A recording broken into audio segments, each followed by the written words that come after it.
Never mess with a Special Forces soldier. That day, I was driving down the road when a police car rammed into me from behind and flipped me over. Then a white cop walked up to me. On the ground! Wait, hold on, you get me! Get on your fucking face now! Okay!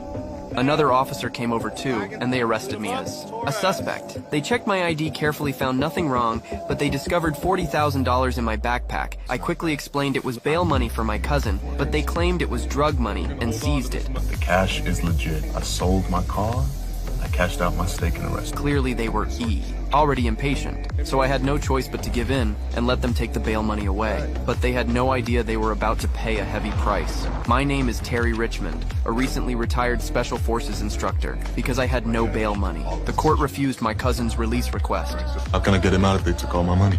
Find some more. Is it a drug charge? Why would you assume that? It's just a guess. Later, I met a trainee lawyer named Jenny in the hallway. When she heard the cops had taken all my money, she told me things like this happened all the time. All they need is suspicion, because the seizure isn't tied to any criminal charges.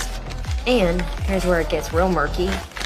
Chief gets to keep the proceeds. He needs it for discretionary funds, whatever that means. Only then did I realize I might never get that money back, and filing a lawsuit would take even more time and money. But that'll take you most of a year and cost you twice what you're owed. To bail my cousin out as fast as possible, I called my restaurant partner. He promised to raise the money by Monday, since my cousin would not be sent. To state prison until Wednesday, it looked like there was still time, but I was not about to lose $40,000 for nothing. So the next day, I went straight to the local police station. One officer who knew about my case called over the white cop who was there that day. You're gonna need to leave. I'd like to finish up. False police report.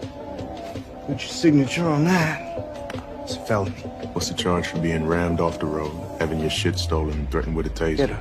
While I was in cuffs, by the way. We can pick this up right where we left off. Seeing things might escalate, the sheriff quickly stepped in. I was briefed on this matter yesterday, and whatever your concerns might be, there is no doubt in my mind that you are the subject of a legal interdiction. Fled an officer of the law, evaded arrest, suspicion of conspiracy. You've been treated with more than due respect.